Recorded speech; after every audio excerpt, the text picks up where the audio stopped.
오늘 우리가 함께 보실 하나님의 말씀은 데살로니가전서 5장 16절에서 18절까지의 말씀입니다. 신약성경 334페이지 전으로 있습니다. 데살로니가전서 5장 16절에서 18절까지의 말씀을 저와 여러분이 한 목소리로 합독하겠습니다. 항상 기뻐하라, 쉬지 말고 기도하라, 범사에 감사하라. 이것이 그리스도 예수 안에서 너희를 향하신 하나님의 뜻이니라. 아멘.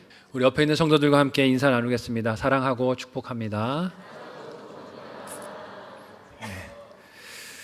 함께 읽은 오늘 본문의 말씀을 가지고 기뻐하고 기도하고 감사하고 라는 제목으로 말씀 나누도록 하겠습니다. 성경을 읽으면서 만나는 내용들 중에는 우리의 고개를 갸우뚱하게 하는 말씀들, 본문들도 있습니다. 오늘 우리들이 함께 읽은 본문도 그 중에 하나가 아닐까 하는 생각이 듭니다. 왜냐하면 이 기쁨과 기도와 감사라는 것이 항상 있어야 하지만 그럴 수 없고 그럴 상황이나 조건이 충족되어야 이어진다라고 사람의 논리가 생각이 요구하기 때문이죠. 새해가 시작되고 구원의 기쁨에 대해서 또 천국을 만난 기쁨에 대해서 설교를 나눴지만 여전히 우리는 언제 또한 무엇을 기뻐하고 좋아합니까? 연말정산에서 환급금이 작년보다 많이 들어올 때, 비교했을 때 와 작년보다 더 들어왔네? 그래야 기쁘죠. 건강검진을 했는데 이전보다 각종 수치들이 좋은 결과들을 보일 때 그제서야 감사하다라고 말을 합니다. 자녀의 성적이 오르고 새 아파트의 청약이 당첨이 되고 배우자가 직장에서 다른 경쟁자들을 다 제치고 승진의 명단에 들어갔다라고 했을 때 우리는 그때 감사하고 기쁩니다 라고 말을 합니다. 이를 반대로 보면 그런 조건들과 상황들이 좌절되면 어떻습니까? 감사할 수 없고 기뻐할 수 없다라고 생각을 합니다. 저도 그랬었고 여전히 그런 면이 있습니다. 아내와 지난 월요일에 티타임을 가지면서 지난날 하나님께서 저와 아내, 저희 가정에 베풀어 주신 은혜들, 또 통과해왔던 많은 어려움들을 생각하며 감사하고 기쁘다 이야기를 나눈 적이 있었습니다. 근데 하지만 돌아보면 지금에 와서야 돌아볼 때 감사하고 기쁘다, 하나님의 그런 뜻이 계셨구나 하는 것을 깨닫지만 당시에는 어땠을까요? 그때를 기억해 보면 그때는 그렇게 감사하지 않았던 것 같아요. 그때는 기쁨이 부족했던 것을 솔직히 여러분 앞에 고백을 합니다. 등록금을 낼 때만 되면 제 입에서 한숨이 끊임없이 나왔던 것 같아요. 제 아내는 제 눈치를 살피죠. 등록금 시즌에 대해서 제가 하고 한숨을 쉬고 있으면 벌써 이제 남편의 기분이 안 좋구나, 걱정하고 있구나 생각하면서 뒤에서 좌불안석했던 모습이 기억이 납니다. 그 자리까지 돌보신 하나님의 보호와 인도하심이 있었음에도 불구하고 그것을 감사하는 것이 아니라 앞으로 어떻게 될 것인지를 끊임없이 염려하고 걱정했던 마음이 더 컸기 때문이에요. 그런 상황 속에서 오늘 본문 이 데살로니가 전서의 말씀을 대할 때면 제 마음속에 이런 생각이 들었던 기억이 납니다. 하나님, 항상 기뻐하라고요? 어떻게 해요? 어떻게 항상 기뻐합니까? 이 상황에서 어떻게 기쁘다고 말할 수가 있습니까? 너무하신 것 아닙니까? 범사에 감사하라고요? 하나님, 이 상황에서 어떻게 감사를 합니까? 사방이 우겨싸여서 장벽만 남아있는 것 같습니다. 하나님, 제 형편을 보고 계십니까? 여기서 어떻게 제가 감사합니까? 왜냐하면 오늘 본문의 이 말씀이 하나님께서 저의 현실을 너무 몰라주시는 말씀처럼 보였기 때문이에요. 기쁨과 기도, 감사할 수 있는 이유를 그럴 수 있는 조건과 환경에서 찾으려고 한다면 생각은 자연히 그렇게 흘러가게 됩니다. 하나님, 너무하세요. 어떻게 여기서 감사하고 어떻게 여기서 기뻐합니까? 아마 오늘 예배를 드리며 말씀을 듣는 여러분 성도들 중에서도 저와 같은 분이 계시지 않을까 하는 생각이 듭니다. 오늘 말씀은 내가 처한 어려운 환경이나 상황의 문제로 일어날 힘마저 없는 사람에게는 마치 이 말씀이 더 무거운 짐을, 더 무거운 십자가를 내 어깨에다 얹어놓는 퍽퍽한 고구마 같을 것입니다. 삼킬 수가 없다는 것이죠. 이 말씀, 하나님, 제 형편에선 도무지 삼킬 수가 없습니다. 어떻게 그렇게 할 수가 있습니까? 억지주장같이 느껴지기 때문이에요. 병원에서 의사에게 청천벽력 같은 진단을 받았을 때, 혹은 믿음 때문에 온갖 박해와 고난들을 겪을 때, 내가 바래왔던 일들, 기도했던 제목들이 하나도 이루어지지 않았을 때 오늘 말씀은 현실과 동떨어진 궤변처럼 들리게 됩니다. 과연 사도 바울은 우리가 할 수 없는 일을 하라고 강요하는 것일까요? 오늘 말씀의 기쁨과 기도와 감사의 명령 속에 담겨 있는 하나님의 뜻이 그리고 사랑이 무엇일까요? 오늘 말씀을 통해 생각해 보려고 합니다. 첫 번째로 우리의 이 믿음은 상황을 초월한 기쁨이 증거하기 때문에 기뻐하라고 말씀하십니다. 기쁨을 상황에서 찾으려고 하면 우리는 바울의 편지를 통한 하나님의 이 명령이 비현실적으로만 들립니다. 하나님 그럴 수 없습니다. 어떻게 내 형편에서 기뻐할 수 있습니까? 하나님이 제 입장 대보세요. 말을 하게 되겠죠. 왜냐하면 기뻐할 수 있는 근거가 없어 보이기 때문이에요. 이 글을 쓴 바울이 기뻐할 상황에 있었기 때문에 현실을 몰라서 이런 소리를 한다며 원망할 수도 있습니다. 그렇지만 바울의 상황이 과연 기뻐할 조건을 갖추고 있었기 때문에 이런 권면을 했을까요? 결론부터 말씀드리면 그렇지 않습니다.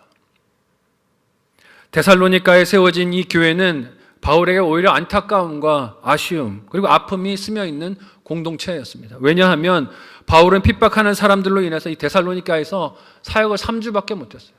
3주만 하나님의 말씀을 전하고 가르쳤다가 핍박 때문에 쫓겨나고 도망하게 됩니다. 그 장면이 누가가 기록한 사도행전 17장 4절에서 5절 말씀에 이렇게 기록되고 있어요. 우리 같이 한 목소리로 사도행전 말씀을 읽어보도록 하겠습니다. 같이 읽습니다. 시작. 그 중에 어떤 사람 곧 경건한 헬라인의 큰 무리와 적지 않은 귀부인도 권함을 받고 바울과 실라를 따르나 그러나 유대인들은 시기하여 저자의 어떤 불량한 사람들을 데리고 때를 지어 성을 소동하게 하여 야손의 집에 침입하여 그들을 백성에게 끌어내려고 찾았으나. 아멘. 사도 바울이 데살로니가에서 말씀을 가르치고 교회가 막 자리 잡고 사람들이 은혜를 받고 있던 때 이런 일이 일어났어요.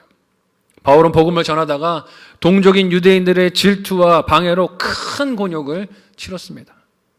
바울의 동족인 유대인들이 불량배를 동원했어요. 불량배들을 동원해 사와서 데살로니가 성에 폭동을 일으킵니다. 그리고 바울이 사역했던 야손의 집에까지 침입해 들어와서 그를 끌어내라고 해를 끼치면서 죽이려는 시도까지 한 것이죠. 그렇게 불량배들의 손에 큰 해를 당할 뻔했던 바울과 실라가 데살로니가 성도들이 밤에 탈출시켜주는 은혜를 입어서 베레아라는 도시로 도망하게 됐어요. 3주 만에 그렇게 됐어요. 딱 3주 만에 얼마 사역도 못한 상황에서 그렇게 쫓겨나게 된 것이죠. 그러니 바울의 상황도 어떻습니까? 기뻐할 수 있는 근거가 될 수는 없을 거예요. 오히려 상황을 보면 하나님을 위해서 정성을 다하고 힘을 쏟았지만 상황은 나빠진 것 같아서 낙심이 될 수 있습니다. 그러니 바울도 자신의 상황이 좋아서 데살로니가의 성도들의 형편을 무시하면서 기뻐하라고 권면하는 것은 아님을 알 수 있어요.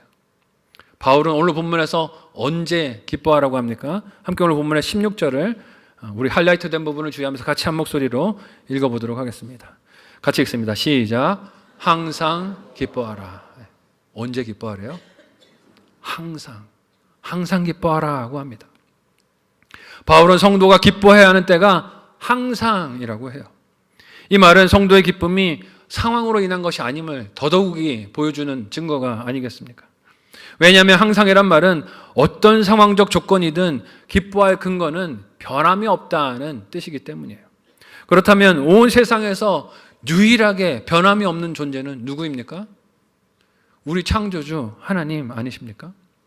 모든 세상의 피조물들은 다 변하고 달라집니다. 사람도 어떻습니까? 다 변하고 달라져요. 처음에는 출발이 좋았던 사람들도 조금만 환경이 변하고 시간의 여유가 주어지고 물질의 여유가 주어지면 어떻게 됩니까? 죄 짓는 길로 사람들은 변합니다. 사람이 기뻐하거나 슬퍼하는 상황들도 어떻습니까? 다 변하고 달라집니다. 여러분, 세옹지마라는 말 아십니까? 세옹지마.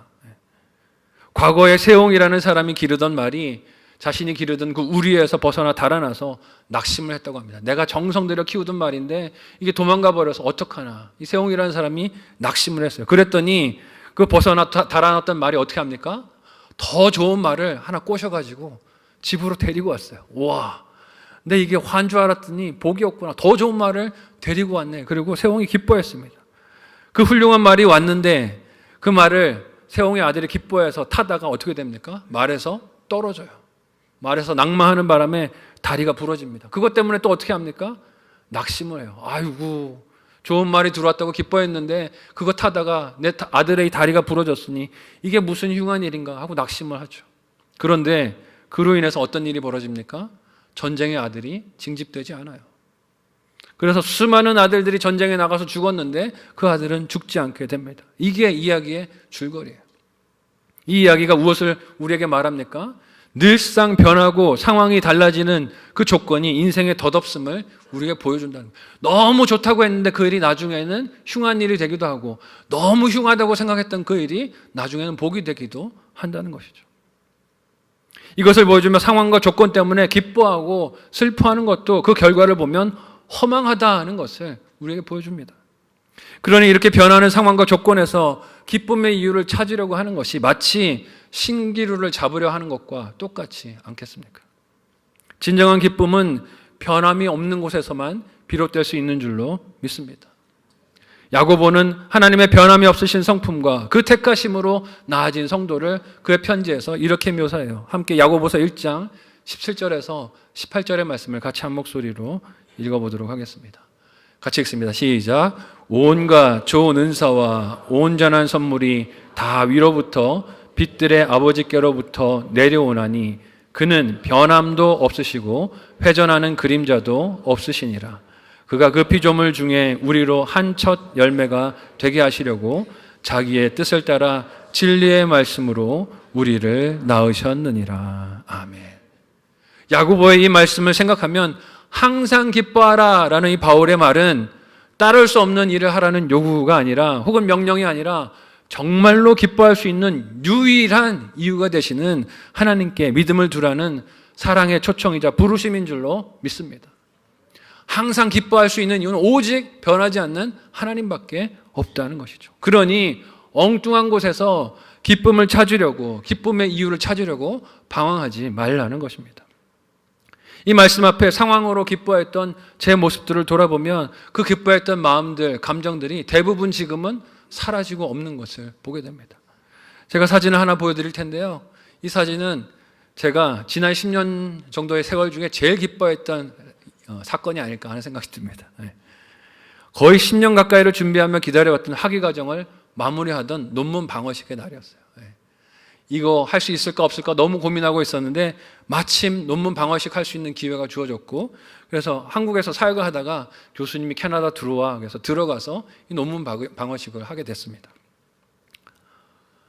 사진 벌써 내리셨어요? 아직 좀 띄워주세요. 할 설명이 남아있어요.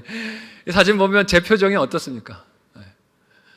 웃음이 만연하죠. 너무 기쁨이 충만해 보입니다. 왜 그러냐면 이 자리 못 있을 줄 알았는데 교수님의 은혜 덕에, 하여튼 불러주신 지도 덕에 이 자리에 있을 수 있었어요. 그래서 방어식을 딱 마치고, 사실 영어로 무슨 말을 했는지도 기억이 안 나. 하도 영어를 오래 안 했더니 방어식을 하는데 말을 떠듬떠듬 하더라고요. 근데 정말 은혜로 통과를 시켜주셨어요.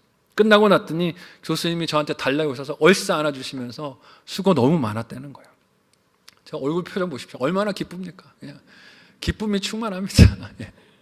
충만해요. 너무너무 즐거웠습니다. 아, 내가 이렇게 고생을 하고 드디어 마무리를 했구나 하고 너무 즐거웠어요. 그런데 문제는 그 다음입니다. 다 마치고 한국으로 돌아오던 비행기 안에서 갑자기 이 기쁨이 어떻게 됐을까요? 허탈감으로 변하는 거예요. 갑자기 마음이 공허해지고 허탈해집니다. 너무 힘들었던 기억이 나요. 이 순간 때문에 내가 그렇게 노심초사했었나? 이 짧은 이 순간 때문에 내가 10년이라는 시간을 머리 싸매고 도서관에서 엉덩이도 띄지 못하고 그렇게 고생을 했었나? 아쉬움과 헛헛한 마음이 갑자기 밀려드는데 기쁨보다 뒤에 밀려오는 이 허무감이 더 크고 힘든 거예요. 이런 기쁨과 슬픔, 성취감과 허탈감이 우리의 삶에 셀 수도 없이 반복하면서 오고 가지 않습니까? 그러나 어떤 상황에서도 기뻐할 수 있는 기쁨은 변함이 없는 하나님을 믿는 믿음 안에서 누리는 참된 기쁨, 빼앗기지 않는 기쁨인 줄로 믿습니다. 이런 기쁨은 진짜 기쁨이 아니라는 것이죠. 또한 그 기쁨은 변하지 않는 하나님을 믿는 신앙의 증거도 된다는 것이에요. 그래서 이 편지를 기뻐할 수 없는 상황 속에서 쓰고 있는 사도 바울은 데살로니가의 성도들에게 하나님께 믿음을 둔 변함이 없는 그 기쁨을 누리라고 지금 초청하고 있는 것이에요. 어떤 상황에서도 하나님으로 인한 기쁨이 저와 여러분에게 항상 함께 하시기를 예수님의 이름으로 간절히 소원하고 축복합니다. 항상 기뻐하는 우리가 되었으면 좋겠어요. 한번 생각하고 적용해 보시기를 바랍니다. 첫 번째 묵상 적용 질문을 드립니다. 첫 번째 질문은요, 기뻤는데 금방 시들해진 일은 무엇이었습니까? 나의 그 기쁨이 내 기대와 달랐던 이유는 무엇이었습니까? 한번 생각해 보시고 가정과 목장에서도 나눠보시면 좋겠습니다. 두 번째로, 믿음은 쉼이 없는 기도가 증명한다고 오늘 말씀이 또 우리에게 말씀하십니다. 변함없는 하나님으로 항상 기뻐하는 것은 사람의 의지와 결심만으로는 할 수 없습니다. 안 되는 일이에요. 사람이 그리 믿을 만한 존재가 아니기 때문이죠. 또한 눈에 보이는 것들로 유혹을 쉽게 받고 쉽게 속는 우리 연약한 인생은 항상 기뻐하려고 해도 변하는 상황과 조건 때문에 마음이 흔들릴 수밖에 없습니다. 그래서 영적 분별력이 있는 시력이 필요한 거예요. 근데 이 영적 시력은 성령 하나님께서 말씀을 통해 주시는 안목이 없이는 사용될 수가 없습니다. 그런데 그 영적인 분별력을 공급받는 길이 무엇이겠습니까? 한번 따라해 보시겠어요? 기도예요. 그 영적인 시력을, 에너지를 공급받는 길이 기도입니다. 바울은 데살로니가 전서 서두에서 자신이 데살로니가의 성도들을 위해 항상 감사하고 항상 기도하고 있다는 것을 밝혀서 말했어요. 데살로니가 전서 1장 1절에서 3절의 말씀을 우리 같이 한 목소리로 읽어보겠습니다. 함께 읽습니다. 시작.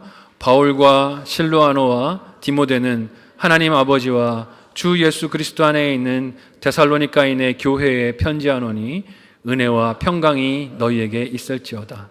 우리가 너희 모두로 말미암아 항상 하나님께 감사하며 기도할 때 너희를 기억함은 너희의 믿음의 역사와 사랑의 수고와 우리 주 예수 그리스도에 대한 소망의 인내를 우리 하나님 아버지 앞에서 끊임없이 기억함이니. 아멘. 겨우 3주밖에 동행할 수 없었던 데살로니가의 성도들이었지만 그들 모두로 말미암아 사도 바울은 항상 하나님께 감사하고 항상 기도한다고 합니다. 무슨 기도를 그 성도들을 위해서 했을까요? 그들에게 들린 복음이 여러 박해와 고난에도 불구하고 잘 인내하며 믿음의 열매를 맺게 해달라는 기도가 아니었을까 생각합니다. 벌어진 상황과 만난 환경을 보면 왜 이렇게 바울의 손길이, 사역이 절실하게 필요할 때 데살로니가의 성도들과 떨어져 지내야 하는가 낙심이 될 수도 있었을 거예요. 겨우 3주밖에 같이 못 있었잖아요. 아직 더 양육이 필요하고 아직 더 사랑이 필요한데 그 시간이 충분치 못한 것에 대해 아쉬운 마음, 낙심이 될 수 있을 것이에요. 근데 그 낙심에 빠지지 않도록 기도가 사도 바울과 동역자들의 마음을 붙들고 있었던 것입니다.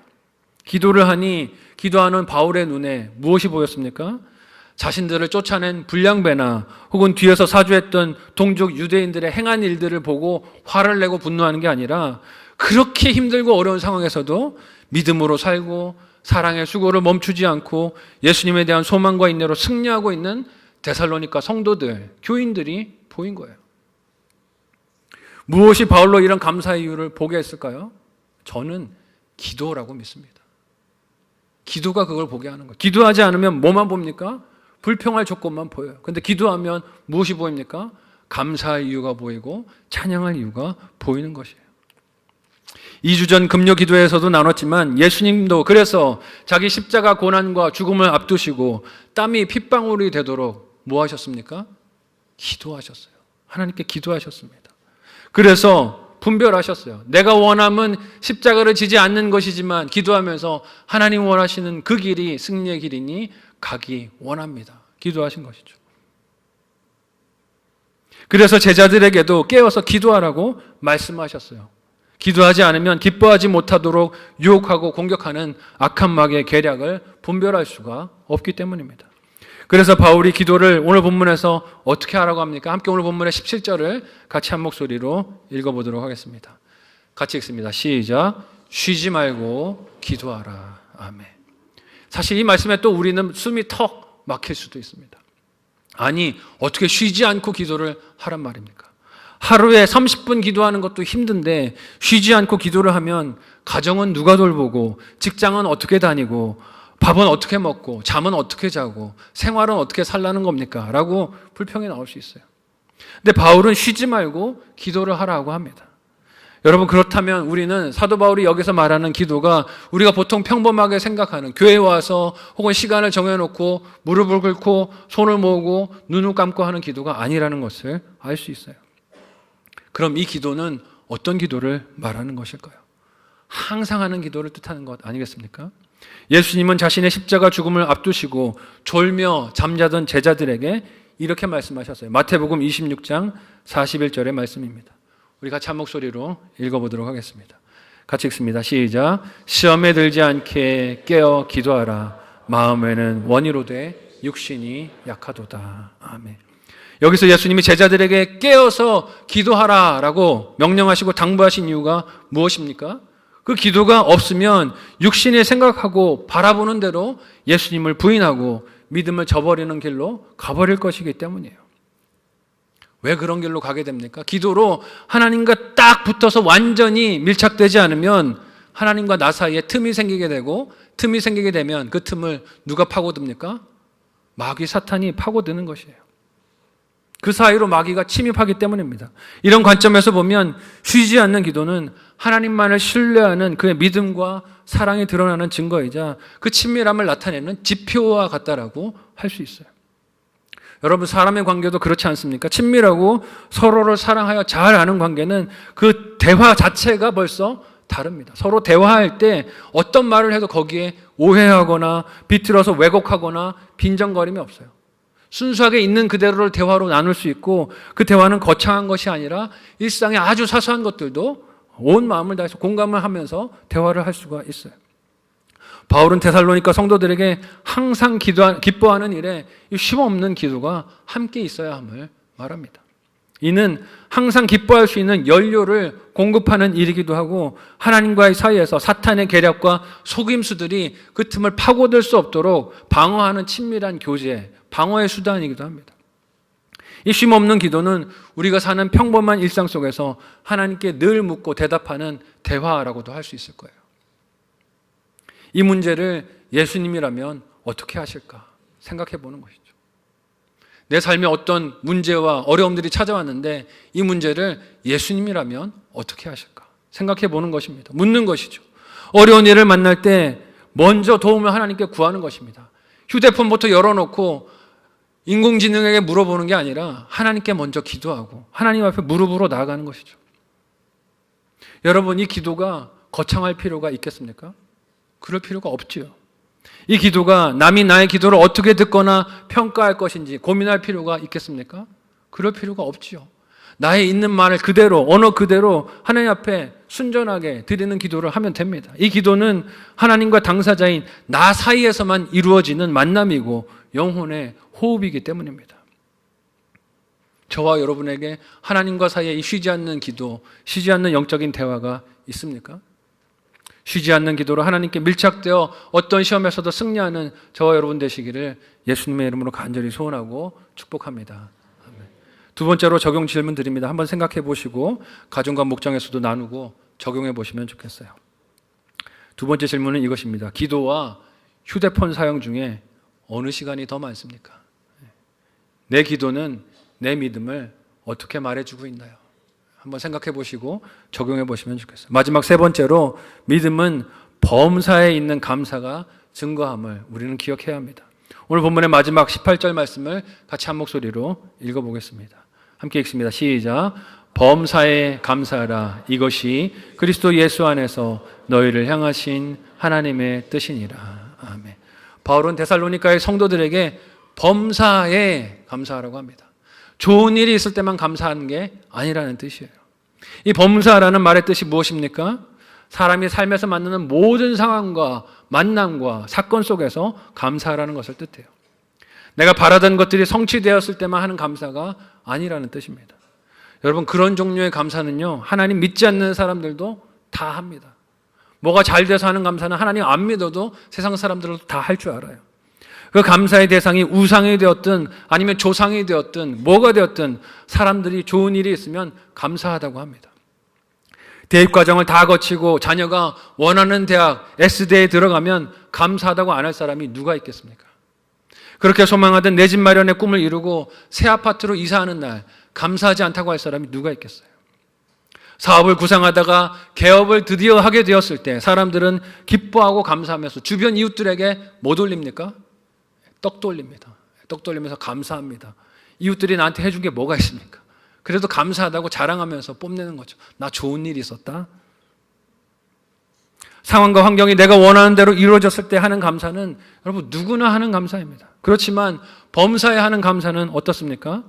내가 원하던 대로 일이 이루어지지 않아도 그 속에 담겨있는 하나님의 선하신 뜻을 믿고 하는 것이 범사에 하는 감사인 줄로 믿습니다. 바울은 데살로니가의 성도들이 그런 감사가 그들 삶 속에 있게 하라고 오늘 말씀을 통하여 당부하고 명령하고 있어요. 여러분 어떻게 그럴 수가 있을까요? 슬프고 괴로운 일, 이해가 되지 않는 일 앞에서 감사를 하는 것은 사람의 상식과 본성에는 맞지 않는 일입니다. 불가능한 일이죠. 그렇다면 바울은 사람이 할 수도 없는 일을 하라고 지금 윽박지르고 있는 것일까요? 그렇지 않습니다. 여러분 이때 확인되는 게 무엇입니까? 믿음이에요. 믿음. 범사에 감사한다는 것은 내가 다 알 수 없는 삶의 모든 영역에서 하나님이 나를 지켜 보호하시는 그 하나님을 믿을 때 할 수 있는 일인 줄로 믿습니다. 내가 아는 때만 내가 좋아하는 일만 나에게 좋은 것이야를 믿는 게 아니라 내가 힘든 일을 만나도 그 뒤에서 하나님 나를 지키고 계신다는 것을 믿을 때 이 감사를 할 수 있다는 것이죠. 성경에서 하나님은 자신이 택한 백성의 등 뒤에서 그렇게 은밀하게 다가오는 위협을 막으며 보호하시는 모습들을 종종 보여줍니다. 그 중에 대표적인 예가 출애굽을 한 이스라엘 백성들의 등 뒤에서 저주하며 망하게 하려고 했던 발람의 위협이라 할 수 있을 거예요. 모압의 왕이었던 발락이라는 이 왕은 이스라엘 백성들이 애굽에서 떠나 모압 평지에서 진을 친 모습을 보고 두려움에 휩싸였습니다. 숫자가 너무 많으니까 이 민족이 힘이 세지면 우리를 위협하게 되겠다 걱정하고 두려움에 빠졌어요. 그래서 그들이 자신의 위협이 될 것을 염려하면서 발락은 이스라엘 백성들의 등 뒤에서 몰래 부올의 아들 발람이라는 주술사를 불러서 그를 사주해서 저주하려고 합니다. 이스라엘 백성들을 등 뒤에서 저주해서 해를 가하려고 한 것이죠. 이 위협은 이스라엘 백성들이 알지 못하던 등 뒤에서 일어나던 일이었어요. 아마 당시 이스라엘 백성들은 어땠을까요? 불평하고 원망했을 거예요. 왜 우리를 광야로 끌어내서 이 힘든 데서 텐트를 치고 어렵게 살게 하냐. 물도 없고 갈 길도 보이지 않고 힘들게 하니 하루하루 사는 게 도대체 무슨 의미가 있냐. 피곤함과 고단함에 원망과 불평의 마음이 가득했을 것입니다. 그러나 그들이 보지 못하는 삶의 뒷면에서 하나님은 그들을 보호하시는 일에 열심을 내고 계셨어요. 그리고 그 하나님의 보호하심으로 이스라엘 백성들을 저주하려고 했던 발람의 입은 오히려 민수기 말씀에서 이런 말을 하게 됩니다. 제가 한번 읽어드릴게요. 당시에 이스라엘 백성들을 상상하면서 한번 이 말씀을 들어보시기 바랍니다. 발람이 예언을 전하여 말하되 발락이 나를 아람에서 모압 왕이 동쪽 산에서 데려다가 이르기를 와서 나를 위하여 야곱을 저주하라.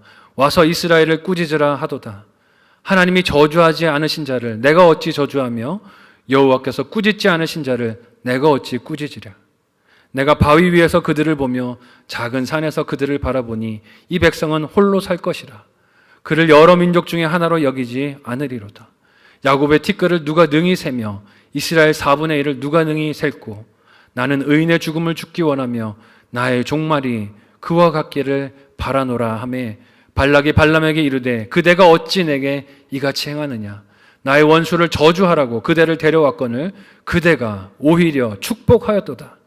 발람이 대답하여 이르되 여호와께서 내 입에 주신 말씀을 내가 어찌 말하지 아니할 수 있으리까. 아멘. 이스라엘 백성들의 등 뒤에서 일어난 일이에요. 읽은 이 긴 말씀은 하나님께서 이스라엘 백성이 알지 못했던 영역에서 행하신 일이었습니다. 동일하신 하나님, 변함이 없으신 하나님이 그의 백성인 저와 여러분을 모든 범사 속에서 지키고 계신 줄로 믿습니다. 그 하나님을 믿으시기를 예수님의 이름으로 간절히 소원하고 축복합니다. 여러분 믿으세요. 내가 보이는 좋은 일들만 있는 게 하나님의 보호가 아닙니다. 바울은 그 믿음이 있는 증거가 범사에 고백되는 감사로 확인된다고 합니다. 내가 알든지 모르든지, 내가 이해하든지 혹은 그렇지 못하든지 하나님은 택하신 백성의 범사를 구원을 위한 환경으로 삼으시고 인도해 가시기에 감사하는 믿음을 그것들을 통해 자라나게 하시는 것입니다. 바울도 그 하나님을 믿었기에 데살로니가에서 위협을 받고 쫓겨나는 괴로움 속에서도 감사했습니다. 그 어려움이 도리어 데살로니가 성도들의 믿음을 드러내 자라내 한 것을 바라보고 감사했어요. 데살로니가 후서 1장 3절에서 4절 말씀을 우리 같이 한 목소리로 읽어보겠습니다. 같이 읽습니다. 시작.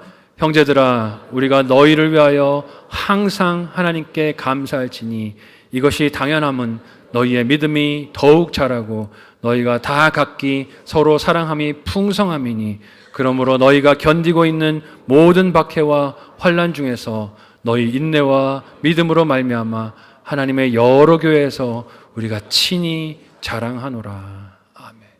고난이 있는데 오히려 어떻게 합니까? 감사합니다. 이 고난 때문에 우리 성도들의 믿음이 드러나니 감사합니다. 박해와 어려움 때문에 오히려 성도들이 서로 더 사랑할 수 있으니 감사합니다. 범사가 감사입니다. 고백하는 사도 바울의 감사의 모습을 봅니다. 이런 감사가 상황과 환경에 관계없이 있는 믿음의 증거, 세상과 다른 감사의 모습이 아니겠습니까? 범사에 드리는 이런 감사가 저와 여러분의 신앙 여정에 늘 함께 하시기를 예수님의 이름으로 간절히 소원하고 축복합니다. 마지막으로 한번 생각하고 적용해 보시기를 바랍니다. 마지막 묵상 적용 질문을 드립니다.